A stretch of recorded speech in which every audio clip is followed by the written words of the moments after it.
Hare Krishna, welcome to CHADPLUS, dear devotees. Tonight we have Gaurangi Gopi Mataji, who will recite in Sanskrit, and we have Hitesh Prabhuji, who will recite in English.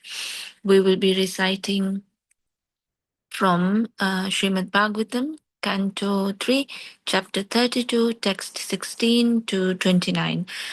Gaurangi Gopi Mataji, when you're ready, please start with the invocation. Om Namo Bhagavate Vasudevaya 3 times. Thank you, Hare Krishna.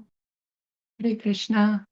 Om Namo Bhagavate Vasudevaya. Om Namo Bhagavate Vasudevaya. Om Namo Bhagavate Vasudevaya. Text 16. Ye tvai manasaha karmasu shatayan vidaha kurvanti apratishithani nityani api cha krishna shaha. Translation. Persons who are too addicted to this material world execute their prescribed duties very nicely and with great faith. They daily perform all such prescribed duties with attachment to fruitive results.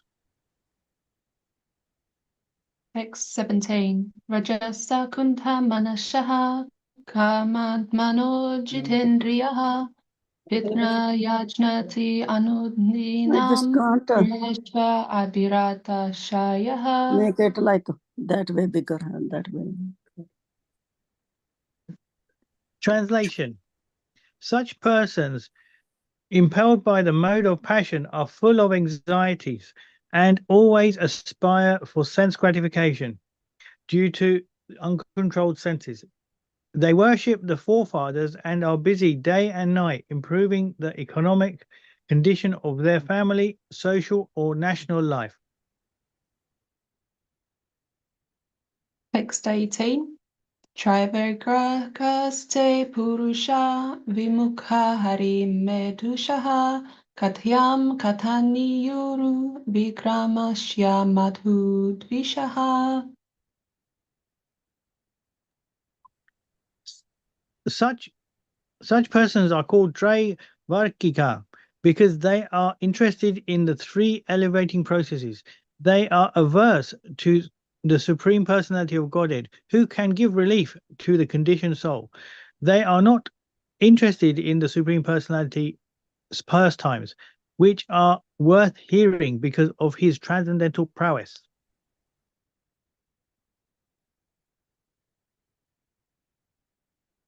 Text 19.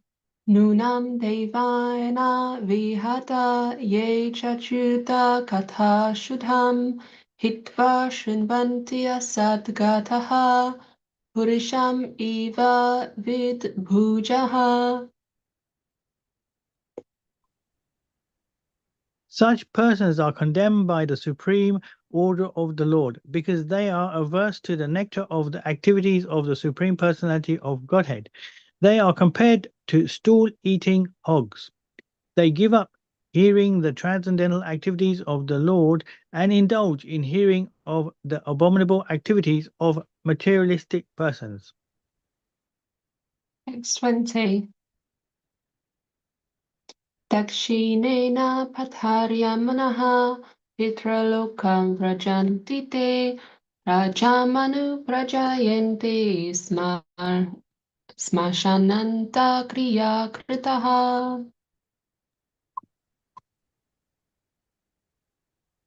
Such materialistic persons are allowed to go to the planet called Pitruloka by the sudden course of the sun, but they again come back to this planet and take birth in their own families, beginning again the same fruitive activities from birth to the end of life.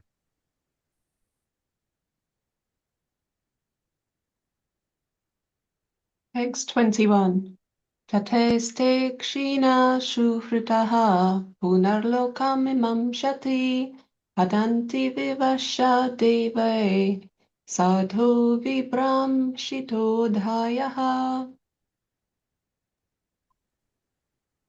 When the results of their pious activities are exhausted, they fall down by the higher arrangement and again come back to this planet. Just as any person raised to a high position sometimes all of a sudden falls.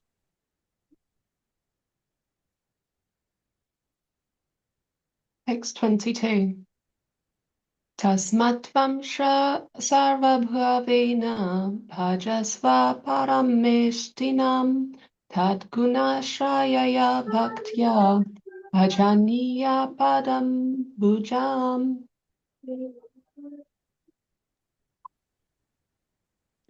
My dear mother, I therefore advise you to take shelter of the Supreme Personality of Godhead, for his lotus feet are worth worshipping.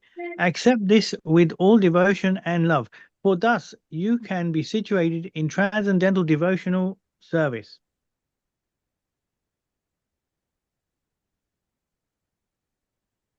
Text 23.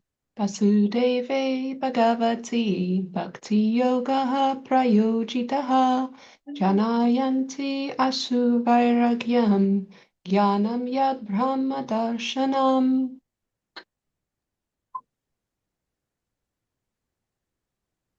Engagement in Krishna consciousness and application of devotional service unto Krishna makes it possible to advance in knowledge and detachment as well as in self-realization.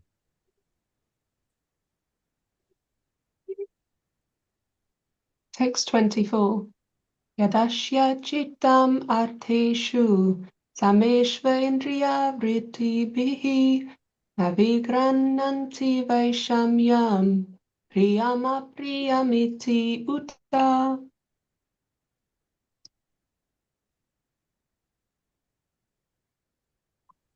The exalted devotee's mind becomes equipoised in sensory activities and he is transcendental to that which is agreeable and not agreeable.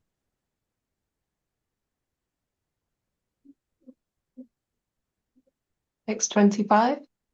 Satadvaitatmanatmanam Nishangam Samadarshanam Heyopadeyarahintam Arudham Padam Ikshate. Because of his transcendental intelligence, the pure devotee is equipoised in his vision and sees himself to be uncontaminated by matter. He does not see anything as superior or inferior, and he feels himself elevated to the transcendental platform of being equal in quality with the Supreme Person.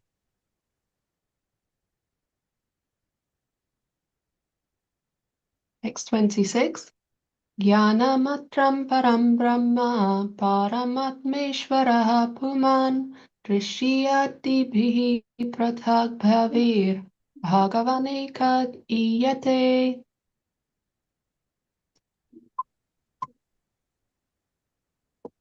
The Supreme Personality of Godhead alone is complete transcendental knowledge, but according to the different processes of understanding, he appears differently, either as impersonal Brahman, as Paramatma, as the Supreme Personality of Godhead, or as the Purusa Avatar.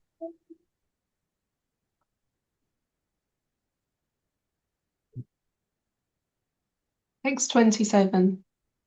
Etavan eva yogena samagre neha yoginaha yujyate bhimato hiyartho yad asangastu krishna shaha.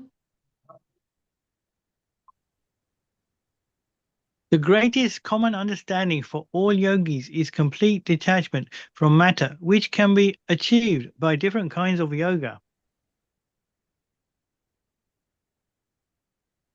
Text 28. Jnanamekam parachiner indriye brahma nirgunam avabhati artharupena vrantiya shabdari dharmina.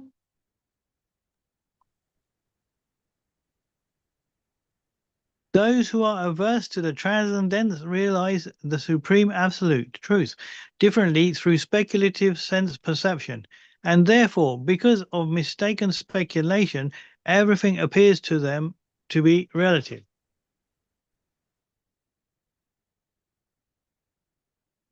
Text 29. Yatha mahanama aham rupas trivrit pancha vidhasvarat ekadasha vidhastasya vapurandam jagat yataha. From the total energy, the Mahatattva, I have manifested the false ego, the three modes of material nature, the five material elements, the individual consciousness, the 11 senses, and the material body. Similarly, the entire universe has come from the Supreme Personality of Godhead. Hare Krishna. Thank you so much. Hare Krishna, thank you so much. Sorry for any mistakes. Haribol.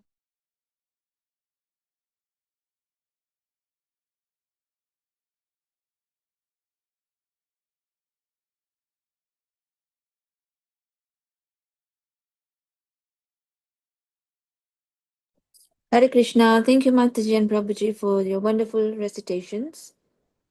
I am just looking for Vamsi Dhari Prabhuji. Mm.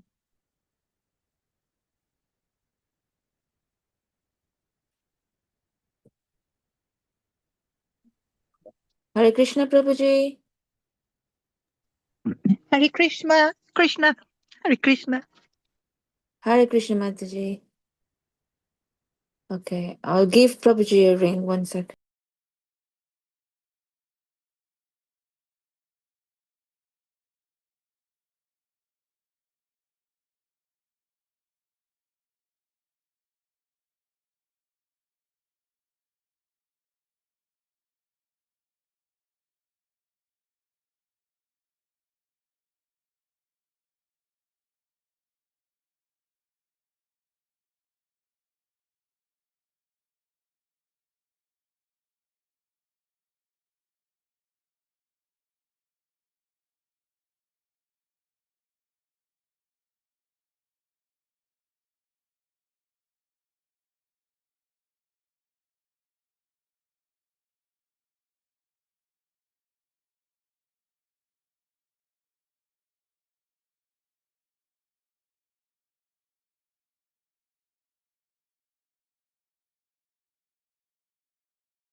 Hare Krishna. Prabhuji hasn't joined, so shall we have volunteers and read the purpose for today and with translation?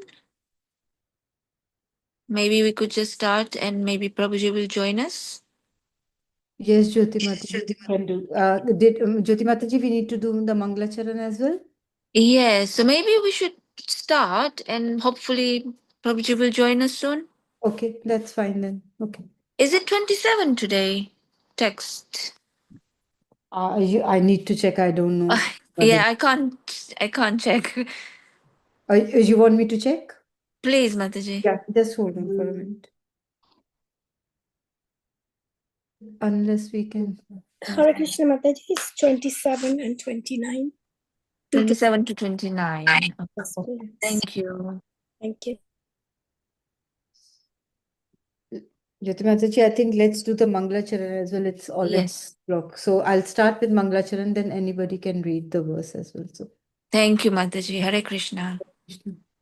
Om Ajnanatirmirandasya Jnananjana चक्षुरुन्मिलितं येन तस्मै श्रीगुरुवे नमः श्रीचैतन्यमनोभीष्टं स्थापितं येन भूतले स्वयं गया ॐ अज्ञानात्रिमन्दस्य ज्ञानञ्जनाशलाकया चक्षुरुन्मिलितं येन तस्मै श्रीगुरुवे नमः श्रीचैतन्यमनोभीष्टं स्थापितं येन भूतले स्वयं रूपा कदा मह्यं ददाति स्वपदान्तिकं वन्देऽहं श्रीगुरु श्रीयुतापदकमलं श्रीगुरून् वैष्णवांश श्रीरूपं साग्रजातं सहगणा ललिता श्रीविशाखान्वितं च हे कृष्णा करुणा सिंधु दीनबंधु जगतपते गोपेशा गोपिका कांता राधा कांता नमोस्तुते तप्त Kanchana Gaurangi Shri Radhe Vrindavaneshwari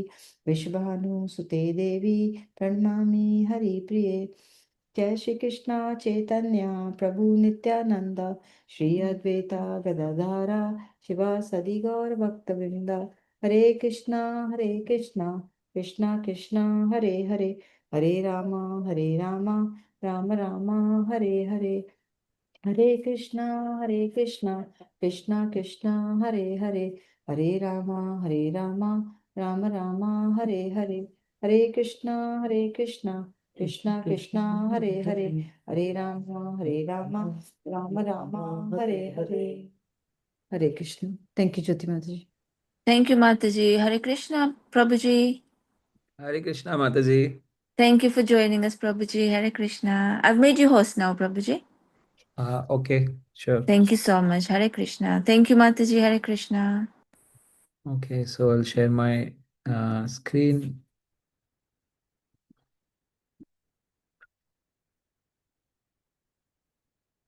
Hey, hopefully you can see my screen. Yes, we can, Prabhuji. Okay, so I'll quickly begin with Mangalacharan. I think you have already done Mangalacharan, but I have to do it just for my own sake. Om Agyantimirandhasya Jnananjana Shalakaya Chakshuronmilitam Yena Tasmai Shri Gurave Namaha श्रीचैतन्यमनोभीष्टं स्थापितं येन भूतले स्वयं रूपा कदा मह्यं ददाति स्वपदान्तिकं वन्देऽहं श्रीगुरोः श्रीयुतः पदकमलं श्रीगुरून् वैष्णवांश्च श्रीरूपां साग्रजातां सहगना रघुनाथान्वितं तं सजीवं साद्वैतं सावधूतं परिजनासहितं श्रीकृष्णचैतन्यदेवं श्री राधा कृष्ण पदान् सहगना ललिता श्री विशाखान्वितंश्च हे कृष्णा करुणा सिंधु दीनबंधु जगतपते गोपेश गोपिका कांता राधा कांता नमोस्तुते तप्त कांचन गौरांगी राधे वृंदावनेश्वरी वृषभानुसुते देवी प्रणमामि हरिप्रिये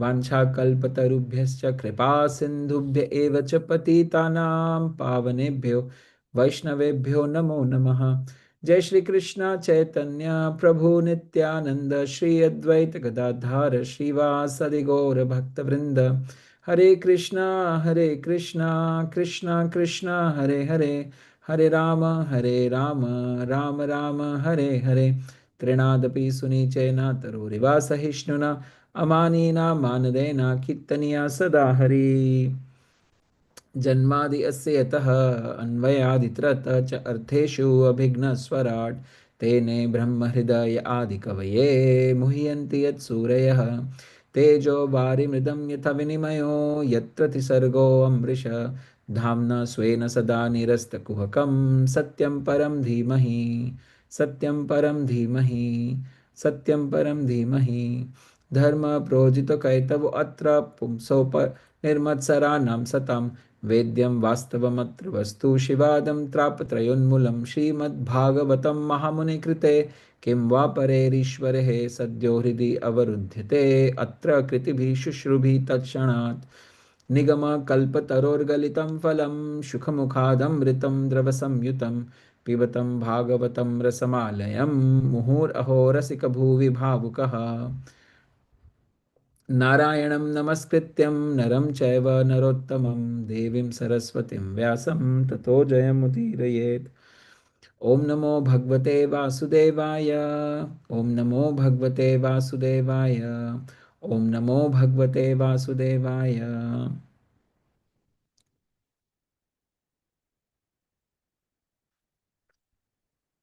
Okay, so welcome everyone, and thank you for giving me this wonderful opportunity to participate and discuss, be part of this wonderful Sangha for Srimad Bhagavatam. So, right now we are discussing Srimad Bhagavatam, third canto. We are coming towards the end of this canto, basically. Third canto, 32, 32nd chapter. And in all these chapters, Kapil Muni, who is, Kapil Muni's son, um, who is the personality of Godhead himself, is actually speaking to his mother. And he originally started speaking about Sankhya philosophy.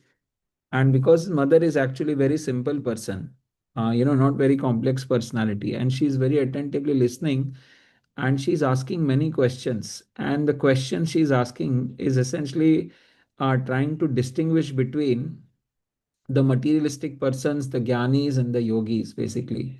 So, we are coming towards the conclusive portions of this whole section.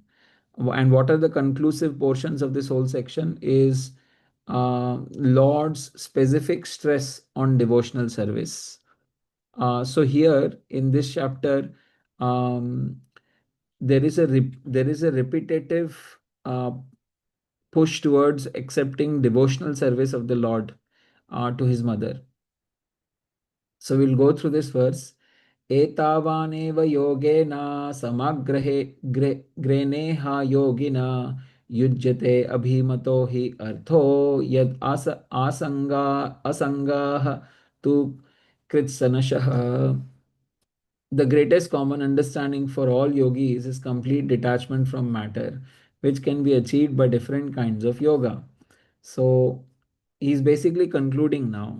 And in this chapter, he's going to, towards the end of this chapter, he's saying that, look, mother, there are, the main purpose is actually detachment from the matter. And every type of yogi is achieving this one single goal, which is detachment from matter.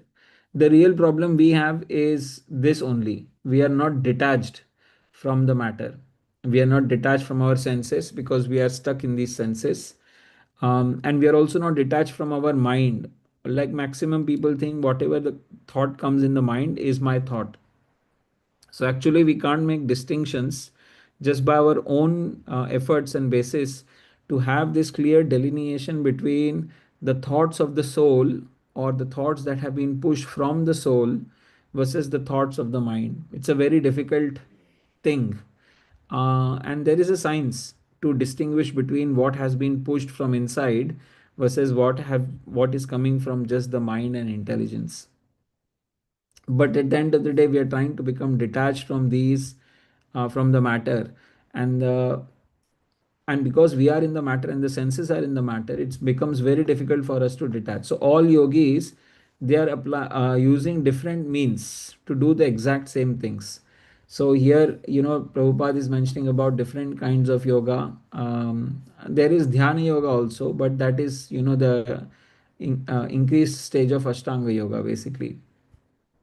So Prabhupada is mentioning here very clearly that Gyanis, they are using their knowledge and they're trying to, through various logical reasonings, they are trying to actually control their senses. In 8th canto of Srimad Bhagavatam, Narad Muni has listed down some very powerful verses which are solutions to certain problems. Say, for example, if someone's too attached to money, say, for example, and so what's the solution Narad Muni is giving?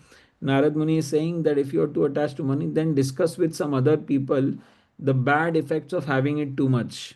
What happens when you have it too much?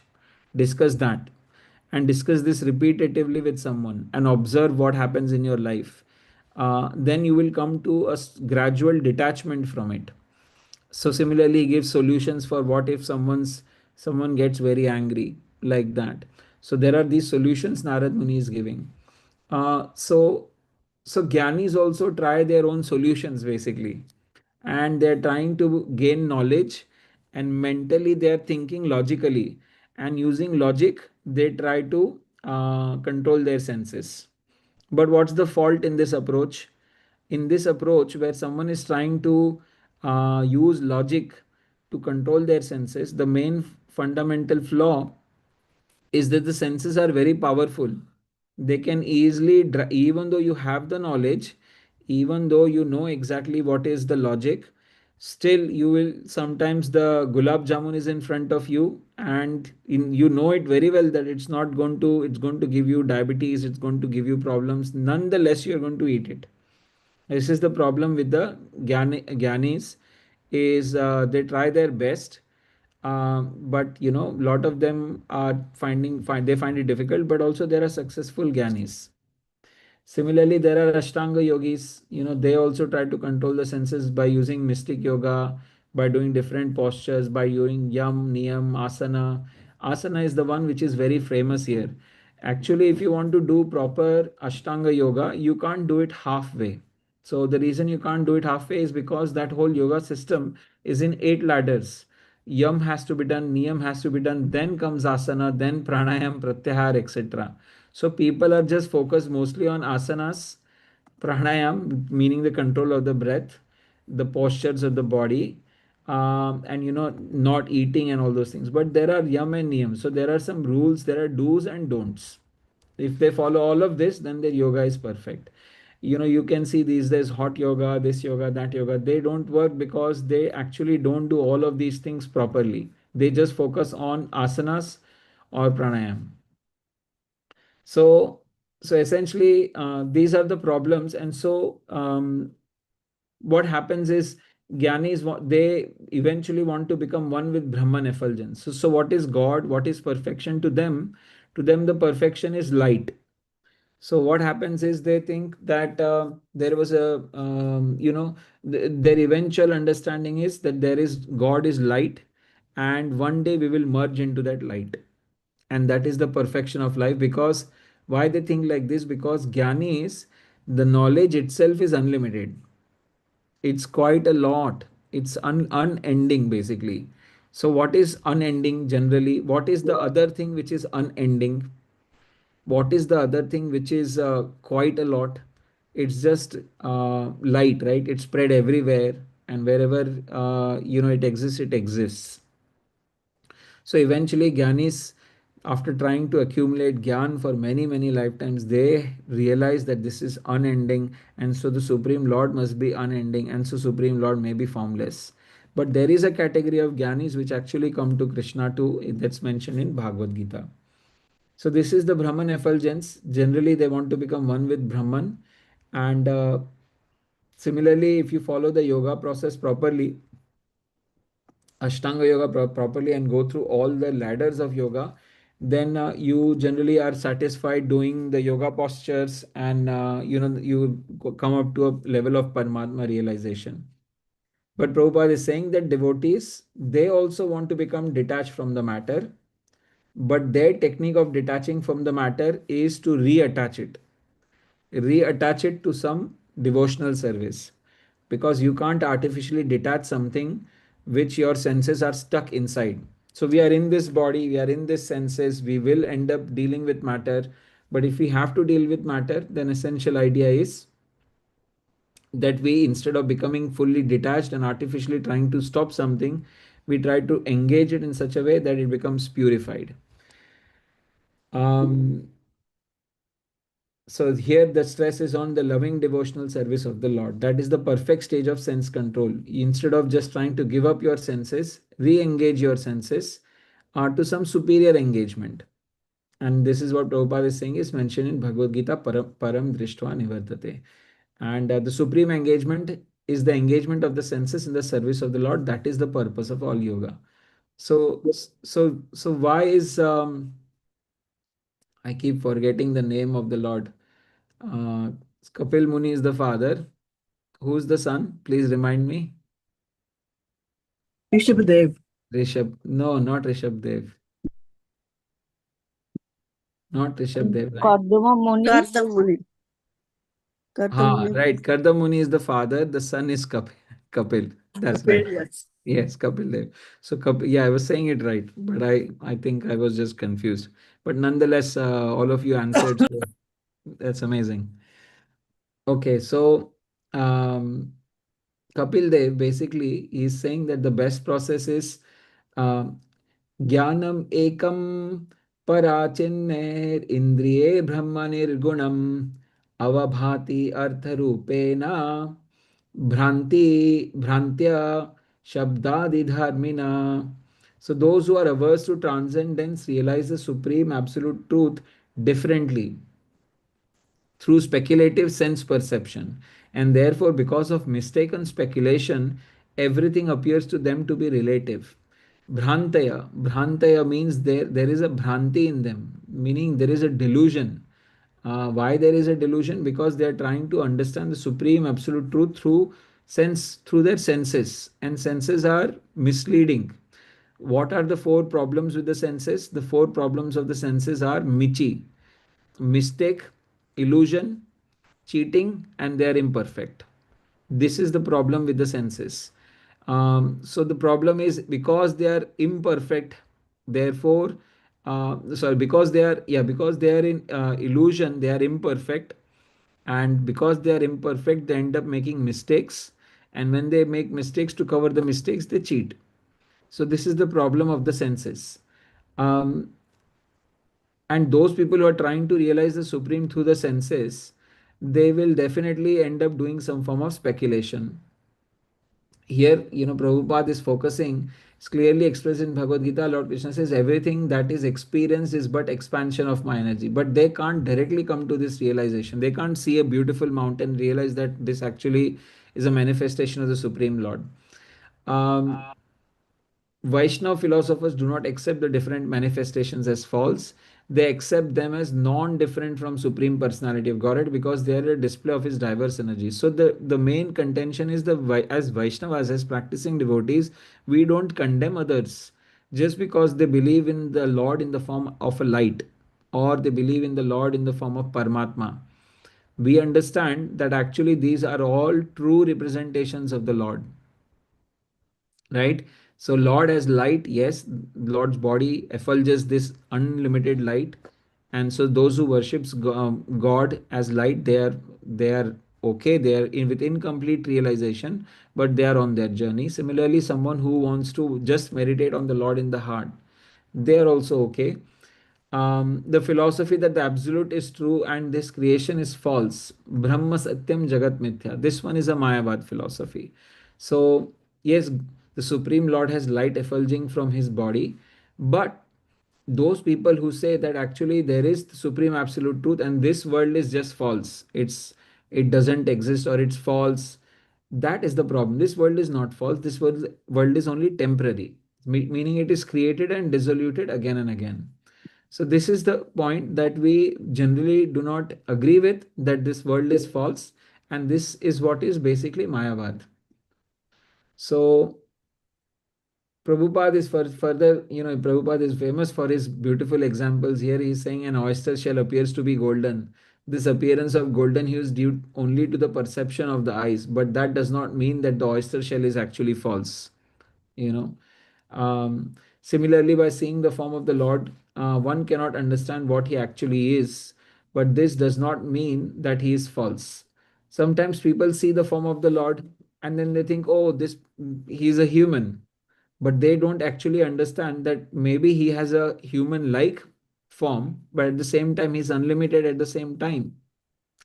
If God is actually God, then no one should be able to impose their personal definitions on God. God should be, another point is, God should be free and independent to choose what he wants to do. If he wants to choose a form, he should be able to have that form. At the same time, he should be able to be unlimited. And so God by definition should be inconceivable. If someone can figure out God in their brains, then probably there is something wrong. If someone says, oh, I know exactly what it is, even Arjun couldn't figure out God in his, even with his intellect. And so he actually begs Krishna that, look, I can't understand you from my own intellect. Therefore, until unless you tell me about yourself, there is practically no way possible for me to know you. And this is precisely here, Prabhupada is also mentioning that Krishna is the supreme and eternal blissful imperfect. So our imperfect sense perception, we cannot understand the form of the Lord. So yes, Krishna exists in the human form. And why we are not able to understand Krishna in human form? Because we are ourselves situated in human form. And so we try to calculate everyone with our glasses. See, if my glasses are colored yellow, everything will be seen to me as yellow. Similarly, if my soul is inside this body, I will relate to everyone else through bodies, through physical bodies. So when Krishna actually takes a human form, we try to think of him as a human being. And this is where it's mental speculation, because this is our intellect giving us this information. We actually don't read the scriptures. Scriptures explain that the God has three ways one can realize God. One as light, another one as Paramatma, and then third one and the highest one is his personal form.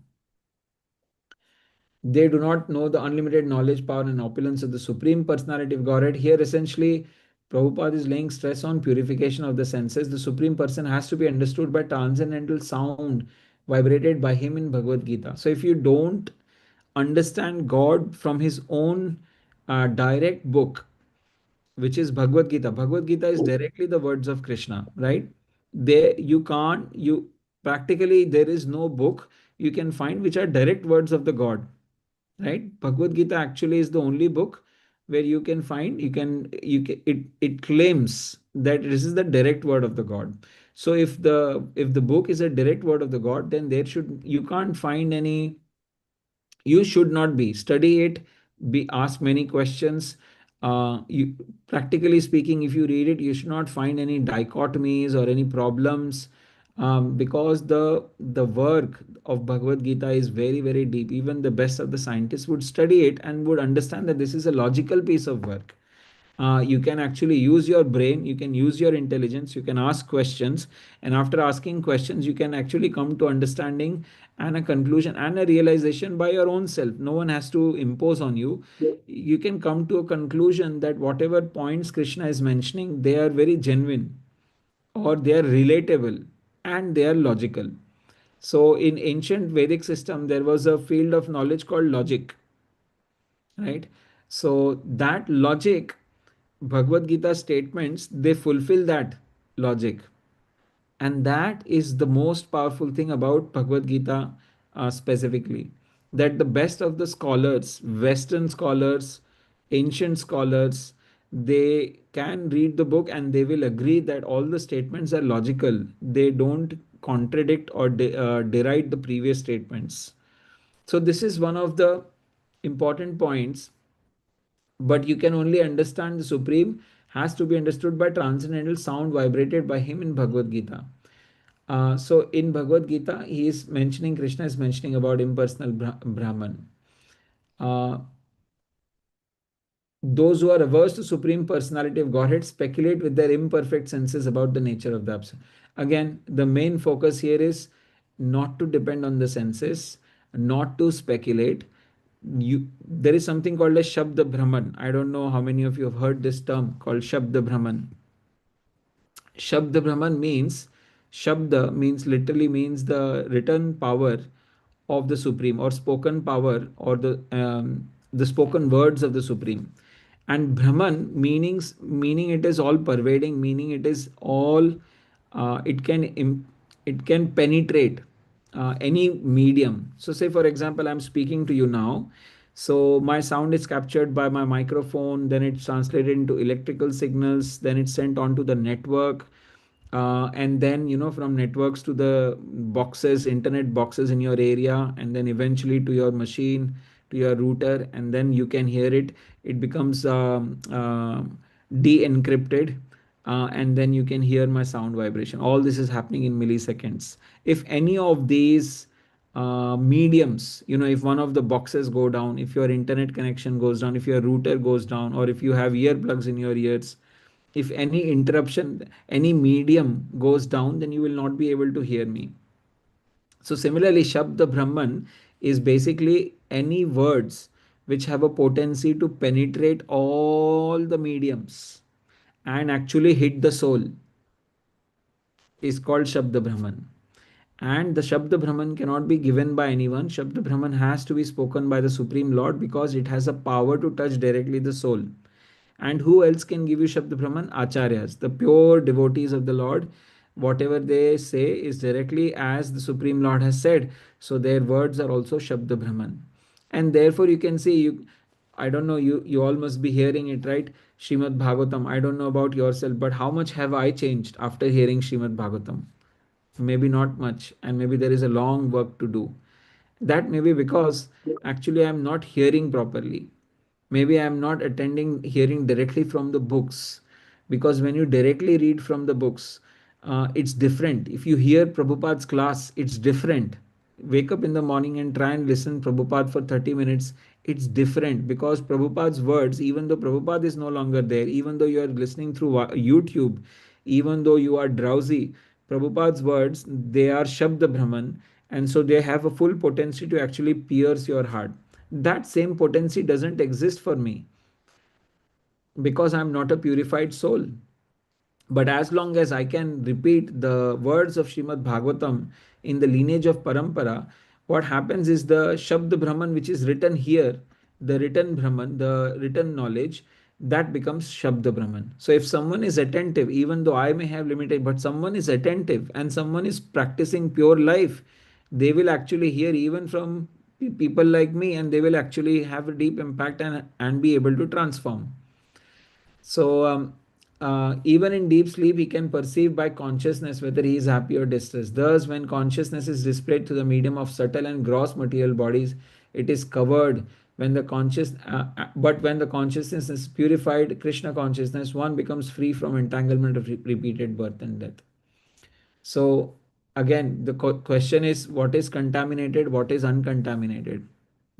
What is pure knowledge and what is covered knowledge? So if you're reading directly from Bhagavad Gita, directly from Srimad Bhagavatam, that is pure knowledge. If you are reading derivative works, derivative books, then as long as those books have been in line of what Bhagavad Gita and Bhagavatam are teaching, then those books can also have a transformative power in you. Otherwise, they will just be pieces of information. So we'll move on to the next. Conclude this. And therefore, to get out of entanglement of the spell of nescience, one has to awaken his spiritual consciousness or Krishna consciousness in terms of authorized scriptures. And this is the last verse for today. It says, Yatha Mahan Aham Rupa Trivrit Panchavidha Swarat Ekadasha Vidhastasya Vapur Andam Jagadyatah. From the total energy, the Mahat Tattva, I have manifested false ego. The three modes of material nature, the five elements, five material elements, the individual consciousness, the 11 senses, and the material body. Similarly, the entire universe has come from the Supreme Personality of Godhead. See, this whole chapter is Sankhya Yoga, right? So, Sankhya means study of the matter, study of the senses, study of the energy. So, here Kapil Dev is actually telling that look, the first thing that is created in the matter is Mahat Tattva. And from Mahat Tattva, and who creates this Mahat Tattva? This Mahat Tattva is created at the level of Mahavishnu, who is also, one of the forms is of Lord Shiva, is Sadashiva. So they are interchangeably the similar personalities, not same I would call in every cycle, but under fourth Manu Tamsa Manu, it is mostly Sadashiv who takes the charge of Mahavishnu. And it is this first element which is Mahat Tattva which is created. And this Mahat Tattva, the first thing created after Mahat Tattva is false ego.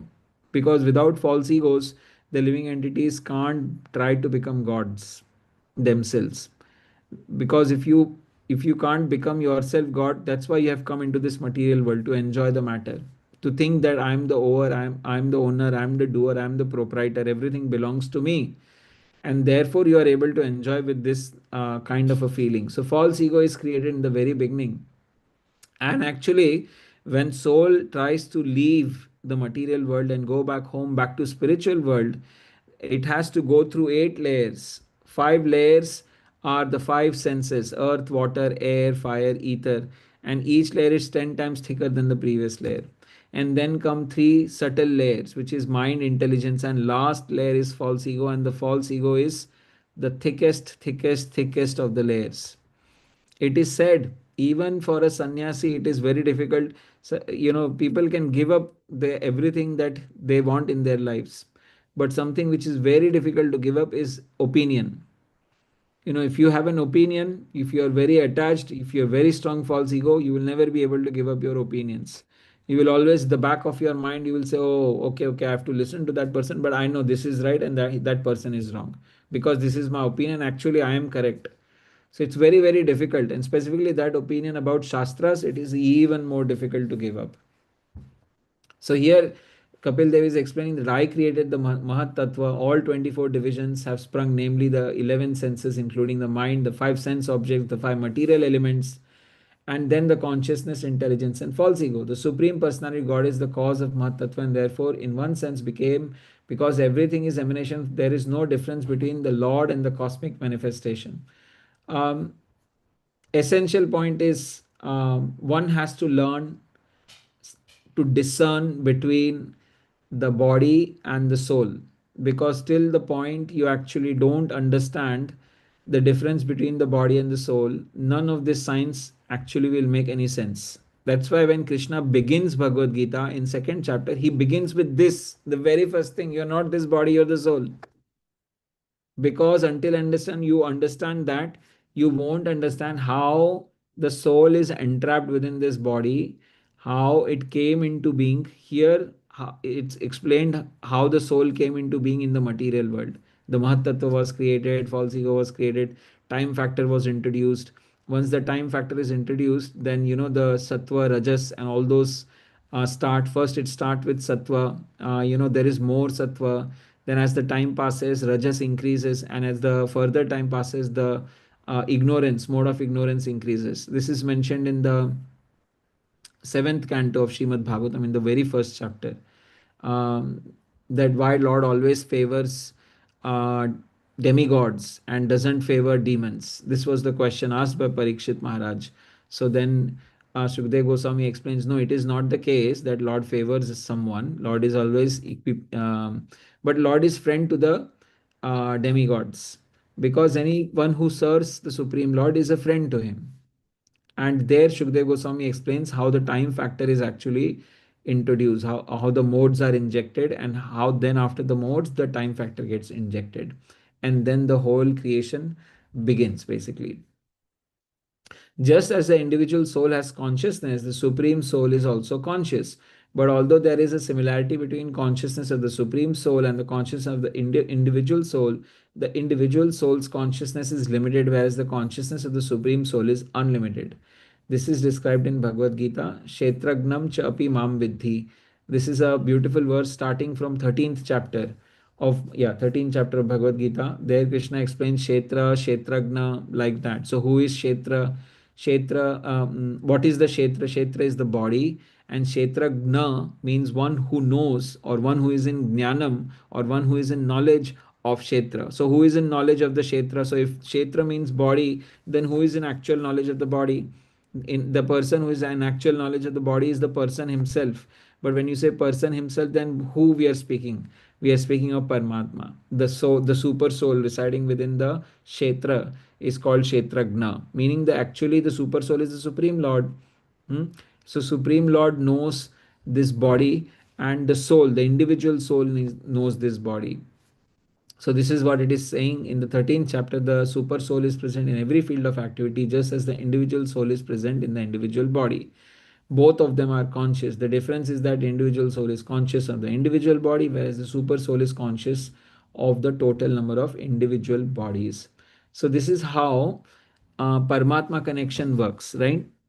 Paramatma connection works via, suppose Krishna wants to connect two people. So how it happens? First, Krishna as a Paramatma will start pushing some ideas or some conversations into the heart of the individual person, and then that person has got a thought process. They start thinking, and as they are thinking about the other person, what happens is Paramatma in the heart of the other person also is putting this information to the soul of the other person. So suddenly what happens is both people are start thinking of each other, and suddenly you get a phone call and you're thinking that, oh, I was just thinking of this person, I got a call. This is because it's a very scientific arrangement of the Supreme Lord directly. It happens to so many people. Back in the days when there was no mobile phones or anything, the mothers, who lost their children in battlefields, they would know it already in advance that something has happened to their child, even without getting any like email or someone coming and telling them. They already knew that something wrong has happened. Even the environment tells if something wrong is going to happen. So this is the super soul. Super soul is conscious of all the bodies, of every body. And so when you see a sannyasi, when you see a very highly advanced spiritual person, what happens is their soul is in full connection with their super soul, full connection. When soul is fully, see, the problem with us is because we are not purified, our connection with our super soul is not very tight, is not very good. Super soul will say something, we will reject it, or we will have, our mind will overpower it and do something else. But for very purified souls, the soul and the super soul are completely in sync. So what happens is super soul passes that information immediately to the soul, and these advanced persons, they can know what's the problem with the other person. Or sometimes they can, I'm not saying they should always know, because sometimes they may not, because they may not have to. But essential principle is, when you become very deep in your spiritual existence, then your connection with the Supreme Lord increases, and then you are willing to accept more and more guidance from your heart, but not to mix it up with your mind. That's the problem, and it's not an easy process to know what has come from your super soul and what has come from your mind. um, so essentially these are the few points I wanted to share with you all. Kapil Muni is basically coming towards concluding end, and so in these verses he's telling his mother, look, I have already explained all of this Sankhya philosophy to you about the Mahat Tattva, how I created them, the material senses and the the sense objects and everything. But actually devotional service is the topmost. And if you are able to do devotional service, that's direct service of the Supreme Lord. For Gyanis, for yogis, they have to go through a long and tedious process. And in that tedious process, they become detached from their senses. But the biggest problem is, as soon as they achieve their one goal, like say for example, they reach sometimes to the moon planet, and in planet they drink soma juice, nectar basically. But when their piety is finished, they have to come back to earth. They are forced to come back to earth. So this is the problem with the other yoga systems, is people they fall back because the results of those yoga systems are only temporary. Antavantah, Bhagavad Gita says that something which has got temporary results. So they eventually come back and fall back to the earthly planetary systems. But whereas for a bhakti yogi, the results are permanent, meaning yad gatvana nivartante, meanings once you reach that planet, then you will never come back again from the spiritual world. So with that, I stop, and we are open to questions, discussions, corrections. Hare Krishna.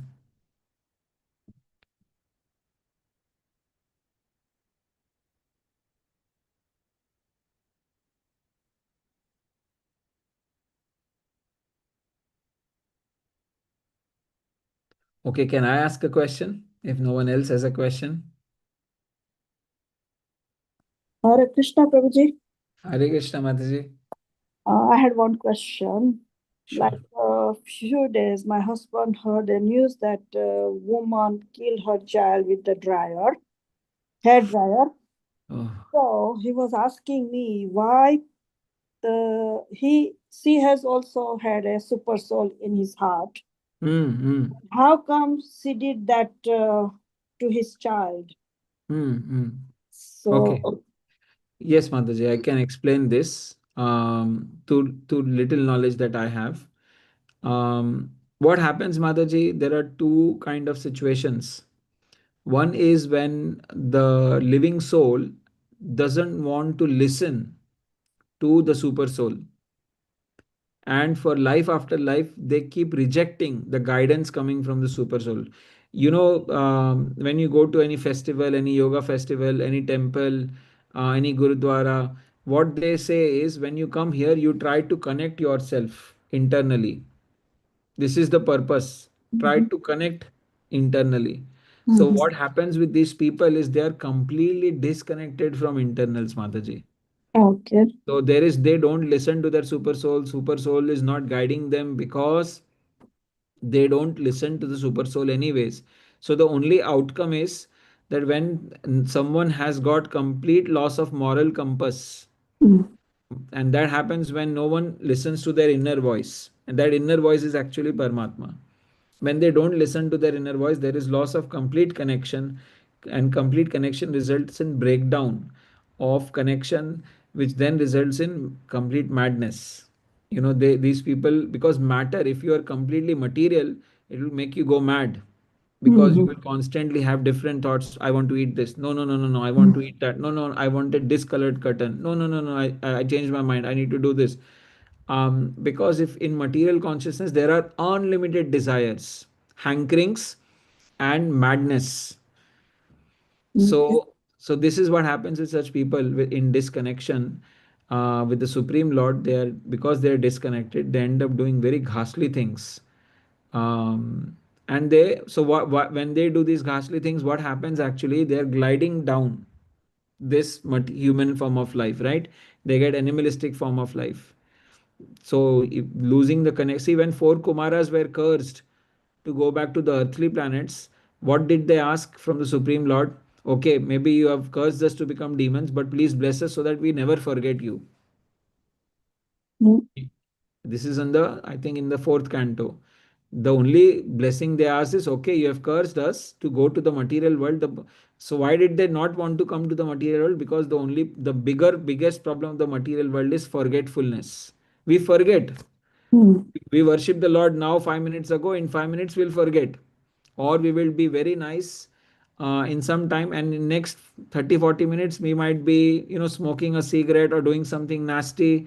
We forget. We were good. We are generally good people, but the problem of the material world is the forgetfulness is designed into this creation, in this material world.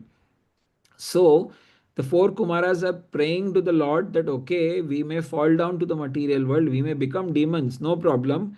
But please, this quality of material world of forgetfulness of the Lord, please do not give us that in all circumstances. May we remember you always. So they became the demons, right? Ravan and Hiranyakashipu. Hiranyakashipu was remembering uh, Krishna constantly, Vishnu constantly, not even in his dreams. Same with Kamsa. Although that kind of remembrance is not much appreciated, because it's a negative way of remembering the Lord, not very positively. But they didn't lose the consciousness of the Lord, right? So this is the problem. Such people have forgetful of the Supreme Lord. They lose internal connection, and the material nature makes them go mad, and the outcome can be very crazy, Mataji. Thank you for the nice class, and thank you for nicely explaining it, Prabhuji. Hare Krishna. Hare Krishna. Thank you, Mataji, for wonderful question. Yes, is it Louise or is it Alex? I think it's Louise. Yes, it's Louise, Prabhuji. Hare Krishna. This is like a practical question. So at the weekend, I went wild swimming. and the water was so soft and beautiful. And I was floating like it was salt water, but it was sweet, fresh water. And I was lying there and I was thinking how wonderful it is. And how do you detach from this? And how can you do service to Krishna like this? How do you do that? Mataji, any situation of life can be connected back to Krishna. Any situation. Well, I would say 99.99% of the situations we should be able to dovetail them. The problem is we are impure and our senses are also impure. But the activities themselves are not necessarily, all activities are not impure. Like, say, for example, going to the swimming pool and you are floating, you can at that time think of the Supreme Lord floating in the spiritual realm, in the, on the Garbhodak ocean, on the serpent, on Balramji, who's in the form of a snake. So you can actually dovetail all your thoughts in the thoughts of Krishna while doing all your activity. This is exactly what Prahlad Maharaj was doing. Whether he was eating, whether he was sleeping, or whether he was doing something else, he was thinking of the Lord in some way or other. He was connecting to the Lord. And that is difficult, Mataji, is to be able to connect to the Lord in every moment of your life, in everything you do. Say, for a lot of people always come up with this question, oh, I'm going to work, in my work, I when I'm working, I can't remember the Lord. It's not an easy one, right? It's a difficult one, because you're focused on work and you're using your brain and intelligence for doing the work. And what does Krishna ask in Bhagavad Gita? Tasmat sarveshu kaleshu mam anusmara yuddhe. He's saying, okay, you fight Arjun, no problem, but while fighting, you remember me. Now you're shooting arrow, you're doing things, you're applying your intelligence, you're moving your hands, you're doing things. So sometimes what happens while doing things, we can't remember the Lord. And that is called Yoga Karmashu Kaushalam. Meanings, Krishna says in the second chapter that this is the art of yoga.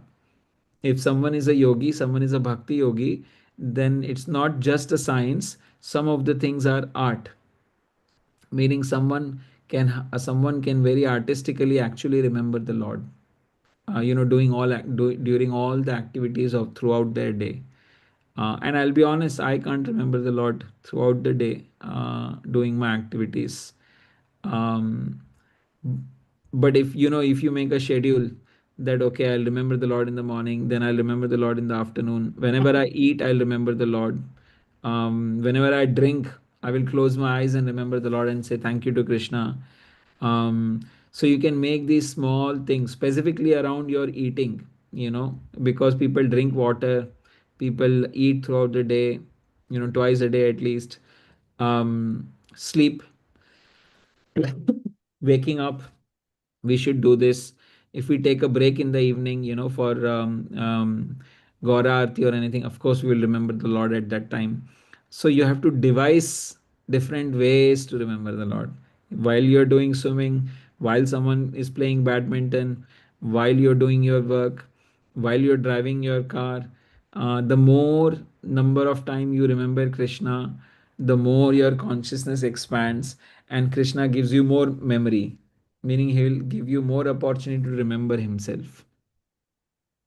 Okay, so you say think of Krishna in his realm.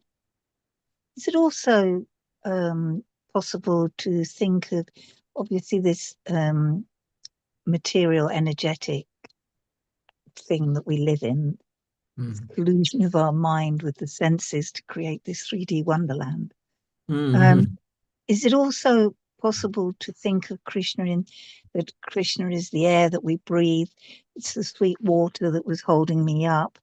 Do we always have to think of Krishna in his realm? Because that is actually not all the time possible for every single person. So Krishna actually mentions in Bhagavad Gita that you can also think of me in taste of water. You can also think of me when you are visiting a mountain peak, or you are on the beach. But really, for a devotee, what happens is, because they know Krishna in the personal form, when they are on the beach or when they are on the top of a mountain, what they remember is the pastime of Krishna, rather than thinking that, oh, Krishna is like this huge vast. Because imagine you've gone to a lizard point, right? It's a very beautiful sight. I don't know if you've been there. You must have been there, but I'm just saying. You go to a lizard point, and lizard point is an amazing, beautiful sight. But the whole vastness of the ocean and the point and the mountain, it captures your heart. And in that time, you can also think, oh my God, Krishna is so powerful, and He's created this whole creation.